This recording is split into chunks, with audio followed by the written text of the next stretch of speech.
Buenos días, tardes o noches para quien nos esté escuchando. Les damos la bienvenida a esta tertulia literaria y hoy nos acompaña Kelly Martínez y Gloria Contreras y Nelson García. Y pues hoy vamos a compartir el análisis literario de dos obras muy importantes. Por un lado tenemos La Amortajada de María Luisa Bombal y por otro Las Hortensias de Felisberto Hernández. En estas obras hay varios puntos de partida, pero hoy vamos a hablar de lo poético, lo fantástico y lo extraño. Entonces, abrimos paso con la obra de María Luisa Bombal, ¿sí? Una escritora chilena, pues la cual centra su atención en mostrar una obra con un enfoque en psicología de la mujer. Está enfocado a la psicología de la mujer, ¿sí? Bombal pues ocupa un importantísimo lugar como fémina dentro de la literatura vanguardista y también se caracteriza por los relatos de carácter breve, como en este caso La Amortajada.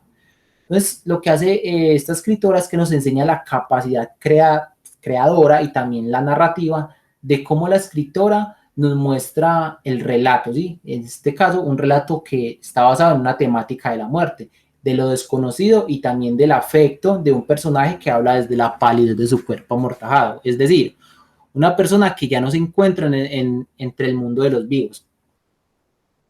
En este caso, pues, una mujer que lleva por nombre Ana María, quien desde el umbral de la muerte nos envuelve en la obra para conocer a profundidad su historia, los hechos que en la vida la marcaron y fueron significativos para ella. Entonces, cuando se encontraba de pie ante la vida, nos muestra lo que contiene, o sea, lo que hay detrás. Nos dice, pues, que en el momento en que nuestra alma calla y se desplaza hacia un lugar fuera de nuestro cuerpo, ¿sí?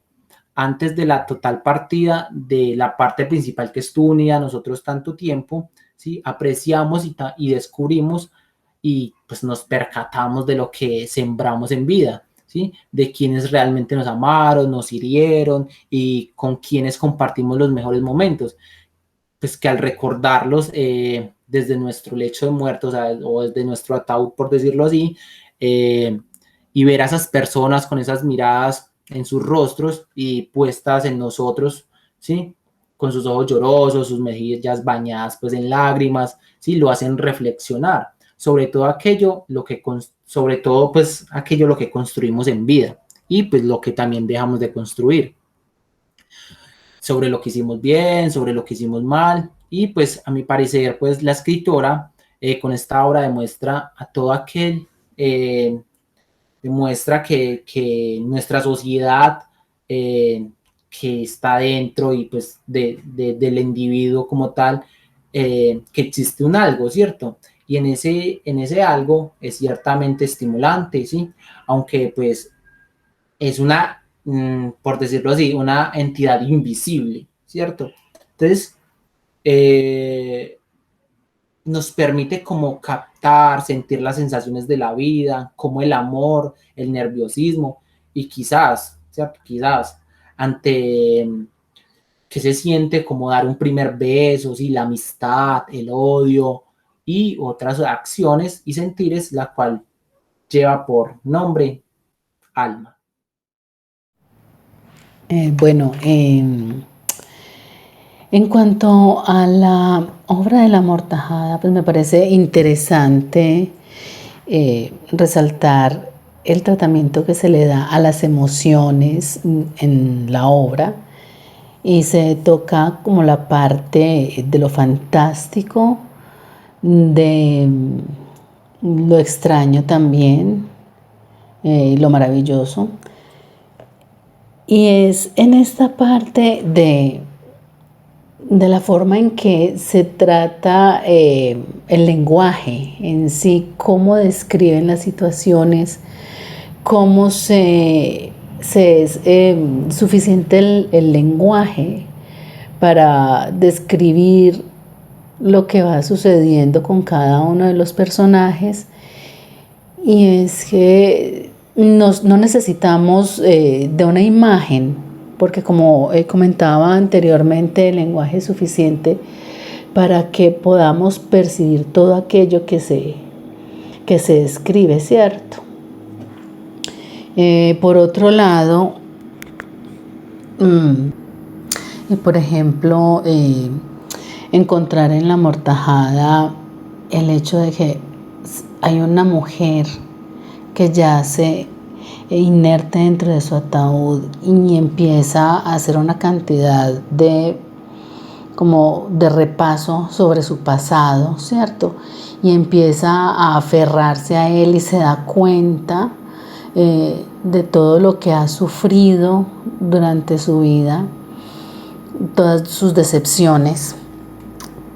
Pero al final viene como en contraparte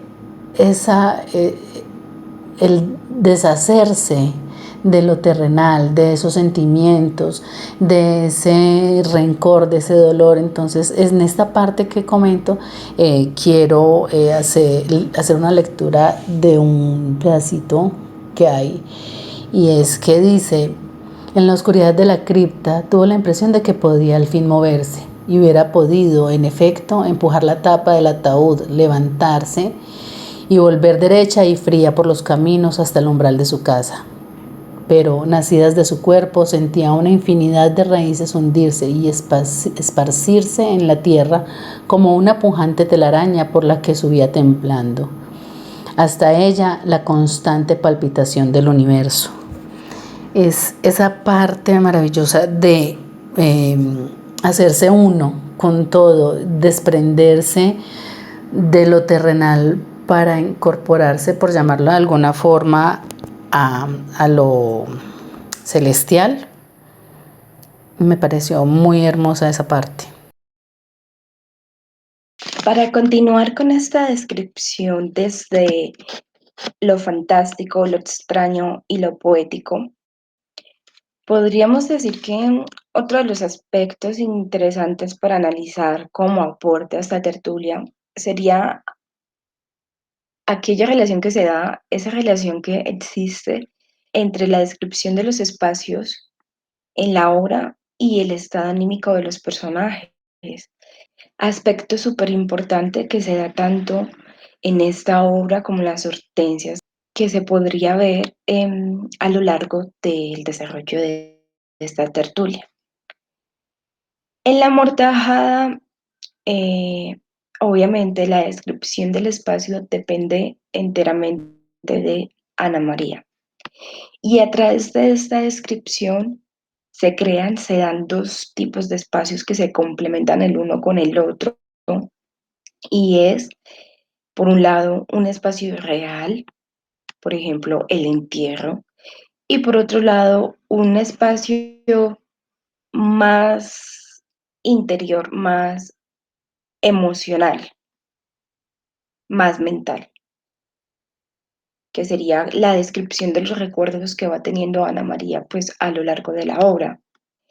A lo largo de toda la obra se hace palpable como esta descripción de los espacios, este complemento que existe, sin el cual simplemente la obra no podría existir de la misma manera. Tenemos espacios en un inicio que aprisionan y por último tenemos espacios que liberan.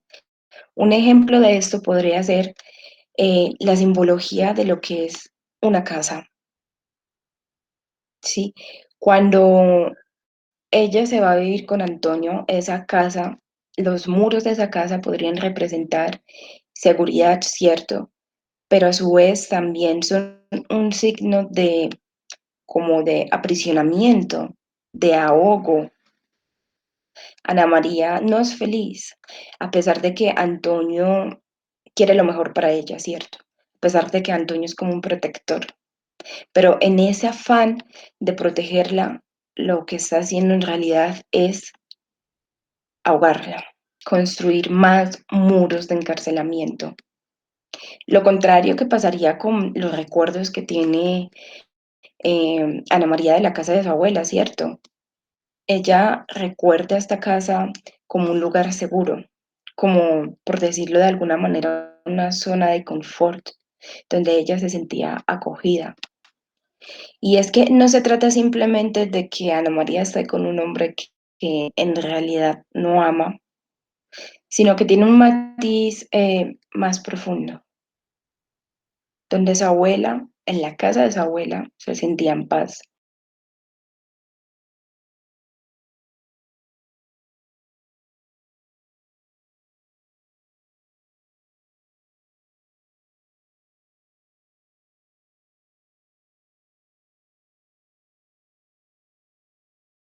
Entonces podemos ver como a lo largo del desarrollo del personaje de Ana María, todos estos espacios van cambiando en relación con su estado de ánimo. Al principio, el interior para Ana María era comodidad, era intimidad, era seguridad, pero cuando estuvo en el convento, ese espacio cambió y ese interior se convirtió en una cárcel. Lo mismo cuando se casó con Antonio.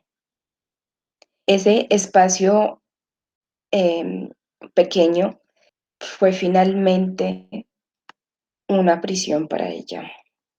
Finalmente, en su muerte, ella recorre todos esos espacios con el fin de liberarse de ellos y, y es de esta manera en que el espacio que en un inicio aprisionaba, finalmente se convierte en un espacio que libera. Ahora abrimos paso a Felisberto Hernández con su obra Las Hortensias. Entonces, para hablar de esta obra, hay varios ejemplos de cómo el reino natural va tomando un papel muy importante en la novela, ¿sí? Esto puede verse como un soporte para el tema central de la vida artificial y, pues, en última instancia, de cómo se usurpa o cómo se usurpó el lugar de la existencia. Y, de hecho, Las Hortensias trata de la usurpación de la vida por parte de un objeto. Por ejemplo, de cómo se invierte el orden y la transgresión se filtra. Entonces, al observar la manera en que las características del reino natural van tomando los territorios de otro. Entonces, sucede con el pianista animalizado. Entonces, cito, Walter, como un bicho de mal agüero, sacudiendo las colas del frac y picoteando el borde de su caja negra. Eh, entonces, no hay que descuidar que cuando pensamos en Hortensia, el proceso es contrario, ¿sí? Porque al darle el nombre de flor, de algo que, pues, que pertenece al reino vegetal, se le empieza a dotar con características de ser vivo, ¿sí? En la dirección opuesta a lo que ha sucedido con María, ¿sí? En el cuento uno puede apreciar la forma en que se apunta continuamente a una inversión de órdenes, es decir, una subversión del orden natural para reemplazarlo por algo artificial, que en este caso sería la muñeca. Entonces, hay unos detalles que son importantes, ¿sí? Y que consisten pues en Horacio, ¿sí? Que en el comienzo de la narración él dice, es necesario que la mancha de la sangre cambie de mano, en vez de ir por las venas, en vez de ir por las arterias y venir por las venas, debe ir por las venas y venir por las arterias, ¿sí? O también hay un significativo hecho de que la cara de María resulte fresca, ¿sí? Como la de una muñeca. Y la boca de Hortensia se sienta como la de una persona que tiene fiebre. Ahora bien, dejando de lado pues cualquier interpretación que se apoye en la transgresión de un código, pues de un comportamiento moral, ¿cierto? La traición de Horacio con Hortensia es algo terrible, ¿sí? Ya que se convierte, pues, ya que convierte a María en algo, por decirlo así, increíble. Entonces, lo que pasa aquí es que una mujer que ha sido abandonada a causa de una muñeca, ¿sí? La razón por la cual las hortensias puede ser considerado fantástico. ¿Sí? Cabe la posibilidad de dos órdenes de la realidad sean pues como irreconciliables, ¿sí? Y pues que se crea una apariencia de fusión que termina por minimizar las fronteras. Eso sería todo. En cuanto a la Hortensia, pues mi comentario sería que hay parte de lo extraño en el momento en que Horacio pregunta a su esposa o pide la descripción de su suegra, ¿cierto? Y hace una especie de comparativo, de comparación entre Hortensia y su suegra. Y al describir María, cómo es su mamá, o cómo es su mamá, la ve reflejada en Hortensia y siente que probablemente él está sintiéndose atraído por la personalidad de su suegra, ¿cierto? Entonces, para mí en ese espacio hay como una especie de complejo de Edipo, porque pues bien sabemos que el complejo de Edipo es el enamoramiento del hijo hacia la madre, pero en ese momento es hacia la suegra, que es propiamente como una segunda madre, ¿cierto? Ese por un lado. Y lo otro, me parece muy llamativo el hecho que Horacio se preocupe porque por no sentir soledad en la supuesta muerte que él presiente de su esposa, y empieza a cubrir como ese espacio que va a abandonar María, a cubrirlo con Hortensia. Pero entonces, en realidad, él sí siente esa preocupación por la muerte de su esposa. Me pregunto, en realidad, ¿no será que en el fondo anhela eh, tener a su esposa en silencio, callada, como muerta? O sea, es como algo muy dual ahí. Supuestamente teme por su soledad, pero está en un juego, en esa dualidad de María y Hortensia, en dos personalidades, la una que está ahí latente y la otra que no expresa nada, está totalmente inmóvil. Entonces, para mí ese juego es bastante, marca como la parte fantástica, imaginaria que él tiene frente a esa situación de lo que él tal vez quisiera fuera María. Uno de los aspectos más importantes que no solamente se encuentran en las Hortensias, sino la mayoría de las obras escritas por Felisberto Hernández, son los rasgos biográficos que se encuentran a través de sus personajes. La descripción del yo, la narración del mundo interno hecho realidad en un mundo de ficción. Leer sobre la vida de Felisberto Hernández nos ayuda a descubrir esa simbología que se encuentra en muchos de los rasgos de sus personajes. Como por ejemplo en Las Hortensias tenemos el personaje del pianista del cual habló nuestro compañero Nelson.